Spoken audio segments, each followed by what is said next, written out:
Selamat pagi anak-anak. Pagi, Pak. Siap beri hormat. Selamat pagi, Pak. Silakan duduk anak-anak semua. Selamat pagi. Pagi, Pak. Baik, Bapak ingin bertanya pada kalian, siapa yang hadir duluan pada hari ini? Saya, Pak. Oke, yang hadir duluan silakan mimpin doa pada pagi hari ini. Sebelum kita mulai perjalanan kita pada pagi hari ini, mari kita berdoa, beriman, dan kita masing-masing. Berdoa dimulai. Doa selesai. Baik, terima kasih. Baik, sebelum kita masuk ke tema pembelajaran kita pada pagi hari ini, Bapak akan mengabsen kita pada pagi hari ini. Baik, yang pertama, Willy, Hadir, Pak. Erla, Hadir, Pak. Nopi. Hadir, Pak. Apakah hari ini hadir semua? Hadir, Pak. Baik, terima kasih karena sudah hadir semua pada pagi hari ini. Baik, kita akan masuk pembelajaran pada pagi hari ini. Kita akan masuk pada tema 7, subtema 1, pembelajaran 1. Subtema 1 yaitu belajar tentang kepemimpinan di sekitarku. Coba kalian amati gambar di atas. Itu adalah gambar apa? Tidak tahu, Pak. Rapat, Pak. Ya, betul sekali. Di dalam rapat terdapat apa? Pemimpin. Ya, betul. Di dalam rapat pasti tentunya adalah ada seorang pemimpin. Di sini saya akan bacakan definisi tentang pemimpin. Pemimpin adalah sebuah keputusan dan lebih merupakan hasil dari proses perubahan karakter atau reformasi internal dalam diri seseorang.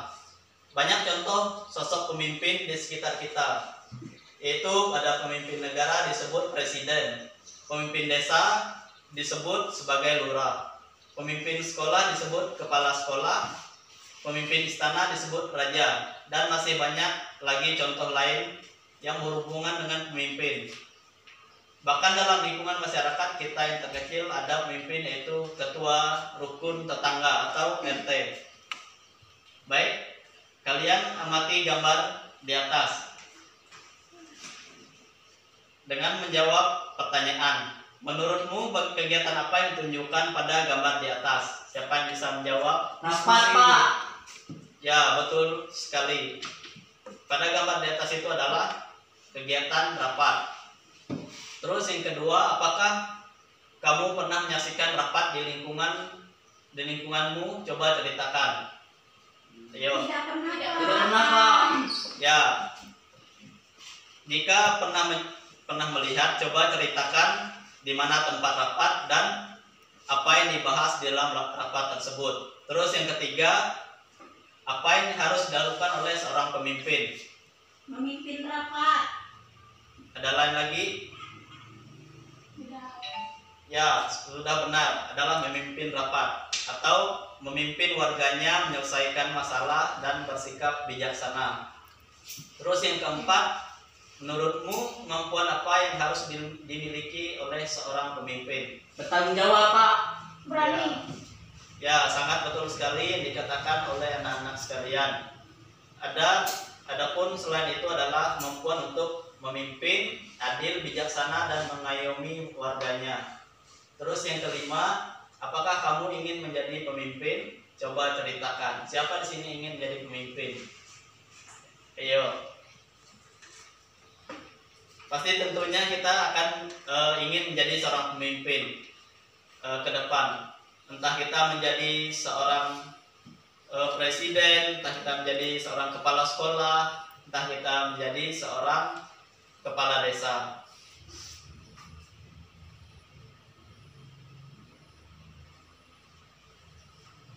Ada banyak pemimpin di sekitar kita.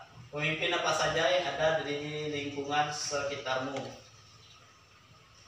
Baik, kita akan melihat pembacaan pidato dari Ibu RT Sang Pemersatu. Saya akan meminta ke kelas untuk membacanya. Kampung Sehat Melati menjadi kampung percontohan. Kampung ini sering dikunjungi masyarakat dari berbagai penjuru. Lingkungan yang bersih, warga yang sehat, dan warga yang kreatif sering diliput disebut sebagai media untuk dijadikan panutan masyarakat. Tidak seperti lazimnya pemukiman lain, warga Kampung Sehat Melati mendaulat seorang ibu sebagai ketua RT. Ia adalah Ibu Erika, seorang guru sekolah dasar yang ramah, bersahaja, dan juga berwibawa. Bagi warga, Ibu Erika adalah pengayom yang selalu dapat mereka datangi untuk mencari solusi berbagai masalah. Ibu Erika menyadari bahwa kehidupan bermasyarakat kadang menimbulkan perselisihan karena adanya perbedaan nilai-nilai antar anggota masyarakat. Oleh karena itu, Ibu Erika berinisiatif untuk memperbanyak kegiatan yang melibatkan seluruh warga. Senam sehat bersama, misalnya, bukan sekedar ingin mewujudkan masyarakat sehat, tetapi juga bertujuan mempererat hubungan antar warga. Setelah senam, warga berkumpul di lapangan. Mereka membawa makanan kecil untuk dinikmati bersama sambil bertukar cerita. Ibu Erika juga mengajak warga mempraktikkan pengelolaan sampah mandiri untuk memotivasi warga. Ibu Erika ikut bekerja membersihkan lingkungan dalam setiap kegiatan kerja bakti. Ibu Erika berencana mendirikan pos pelayanan terpadu. Ketika memaparkan rencananya di hadapan seluruh warga, ia menyampaikan ajakannya. Selamat pagi Bapak dan Ibu, selamat datang di acara kebersamaan yang diadakan di hari Minggu ini. Saya sangat senang dapat bertemu dengan seluruh warga pada acara yang menyatukan kita semua. Bapak dan Ibu, pada kesempatan ini saya ingin menyampaikan pentingnya kebersamaan untuk kesejahteraan warga. Kesejahteraan yang saya maksud kali ini adalah kesehatan. Bagi saya, warga sejahtera adalah warga yang sehat. Wargaku tercinta, kita boleh berbangga kampung kita dijadikan contoh oleh banyak pihak. Pola hidup bersih yang kita nikmati hasilnya ternyata tidak hanya bermanfaat bagi diri kita sendiri. Namun kita tidak boleh berpuas diri. Masih banyak hal yang harus kita kembangkan bersama untuk menjadi lebih baik, lebih sehat, dan lebih sejahtera. Untuk melanjutkan cita-cita mewujudkan kampung sehat, saya mengajak seluruh warga aktif terlibat dalam pos pelayanan terpadu yang akan kita kelola bersama. Mari kita berusaha mewujudkan masyarakat sehat secara mandiri. Saya percaya bahwa kesehatan masyarakat harus menjadi perhatian kita semua. Saya menunggu peran setiap warga. Para dokter, perawat, bidan, dan kesehatan lainnya, mari sisihkan sedikit waktu untuk menyumbangkan ilmu dan tenaga Bapak dan Ibu demi kesehatan lingkungan terdekat. Bukan pundi uang yang akan bertambah, tetapi pundi amal yang akan berlimpah, bukan untuk ketenaran nama sebagai orang hebat, tetapi dalam kehidupan kampung yang sehat dan kuat. Bapak dan Ibu, terima kasih atas seluruh dukungan yang telah diberikan selama ini. Terima kasih juga telah datang ke acara rutin bulanan di hari ini. Semoga pertemuan kita kali ini dapat memberikan manfaat bagi seluruh warga. Ternyata kerelauan para dokter dan perawat memang dinikmati dan bahkan menular ke warga lain.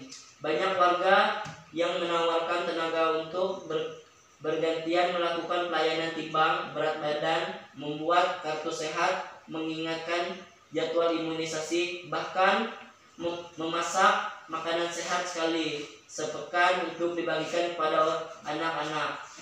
Jadwal imunisasi,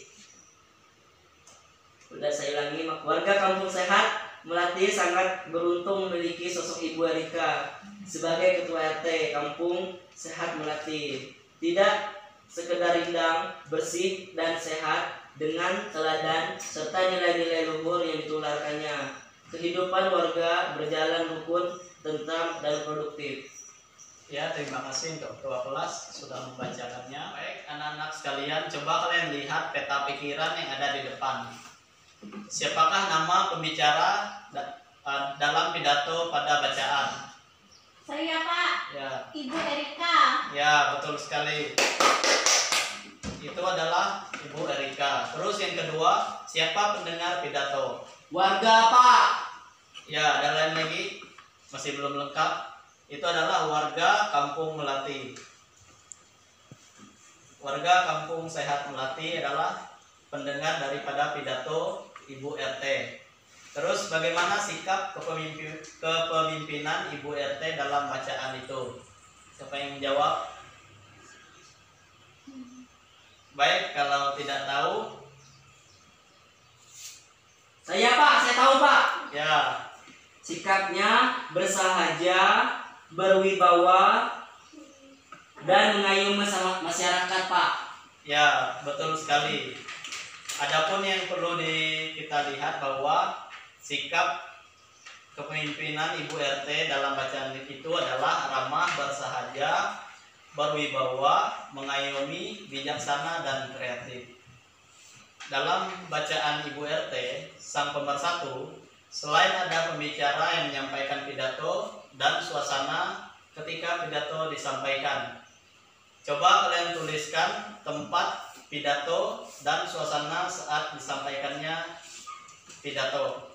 Baik, setelah kalian menuliskan tempat dan suasana yang disampaikan dalam pidato, satu orang saya minta untuk membacakan jawaban ke depan. Silahkan maju yang ingin membacakan ke depan. Saya Pak. Ya, baik, silakan Jaki untuk maju ke depan.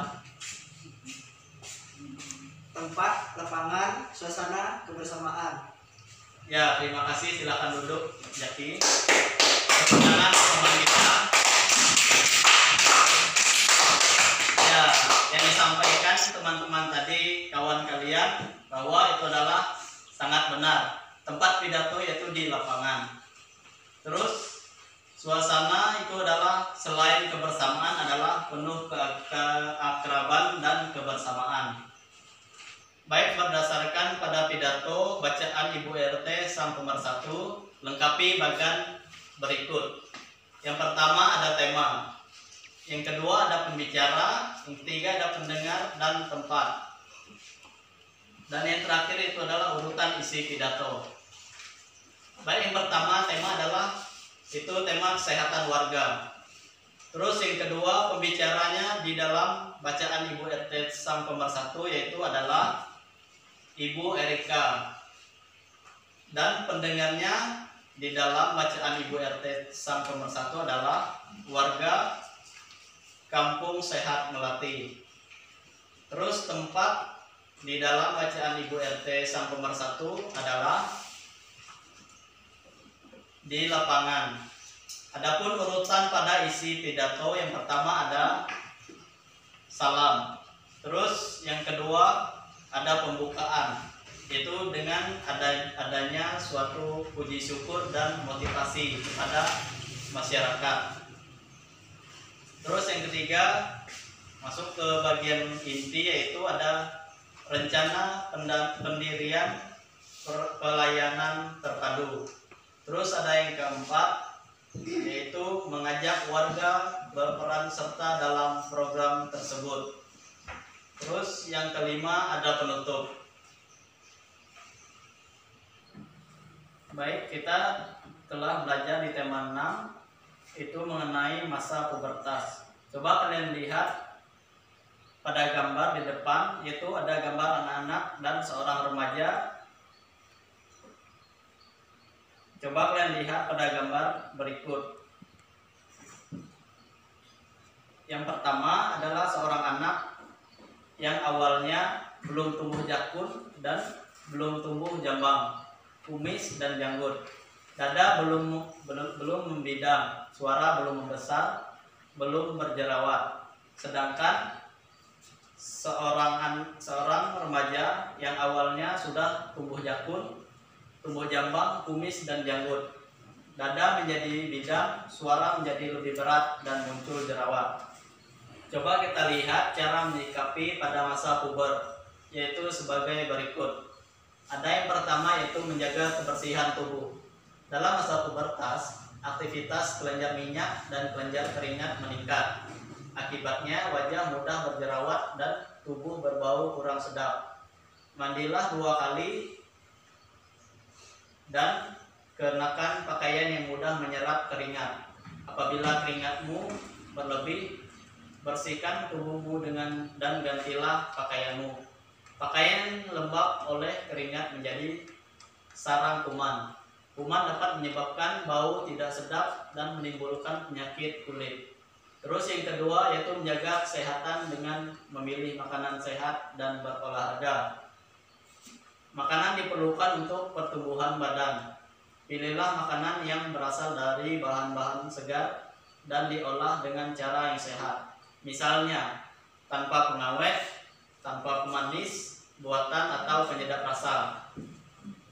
Perbanyak pula minum air putih untuk menggantikan cairan tubuh yang keluar berupa keringat. Terus yang ketiga, hati-hati dalam bergaul dan dengan lawan jenis. Pada masa pubertas, organ reproduksi telah aktif. Oleh karena itu, sebaiknya kamu bergaul dengan lawan jenis dalam batas yang normal atau batas yang wajar. Hindari berdua-duaan antara laki-laki dan perempuan. Terus yang keempat, memilih bacaan dan tontonan yang sesuai umur. Saat ini akses untuk bacaan dan tontonan dengan mudah dapat kita peroleh. Namun pilihlah bacaan dan tontonan yang baik, menambah wawasan dan sesuai umurmu. Hindari membaca bacaan dan menonton tontonan dewasa. Adapun yang kelima yaitu rajin beribadah sesuai agama masing-masing. Dengan rajin beribadah, kita dapat mendekatkan diri kepada Tuhan. Kita akan mematuhi aturan-aturan agama untuk berperilaku dan berbuat sesuai tuntunan agama. Baik, Bapak akan memberikan tugas pada kalian. Ini akan dikumpulkan di pertemuan selanjutnya, yaitu tugas tulislah rencana karya. Bisa kalian tulis sesuai yang ada di depan. Baik, apakah sudah selesai semua? Sudah, Pak. Baik, kalau sudah selesai, Bapak akan menampilkan contoh membuat rencana karya. Di sini saya menampilkan itu dengan rencana karya membuat poster. Itu jenis karya yang pertama adalah poster. Terus bahan-bahannya dan alat yaitu kertas karton, cat poster, pensil, penghapus, spidol, kuas, gambar-gambar, dan majalah bekas atau karton bekas. Dan isi dalam karya itu perilaku dan kebiasaan yang harus dilakukan dalam menyikapi masa pubertas dalam bentuk tulisan singkat dan gambar pendukung.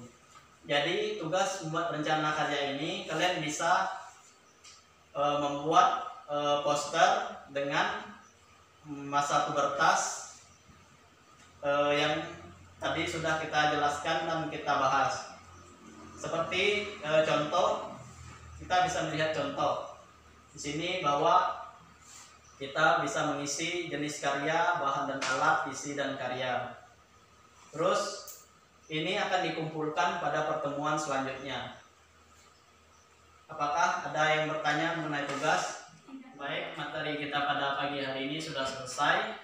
Siapa di sini ingin bertanya? Bapak persilahkan. Tidak ada, Pak. Baik, kalau tidak ada, Bapak akan menanya.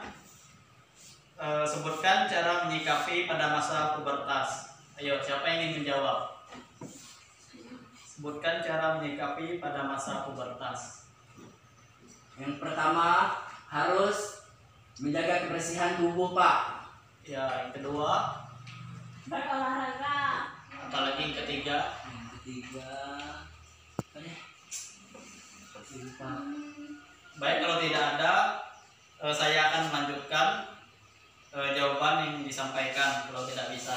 Yang pertama yaitu sebutkan cara menyikapi pada masa pubertas, yaitu yang pertama menjaga kebersihan tubuh. Yang kedua menjaga kesehatan dengan memilih makanan sehat dan berolahraga.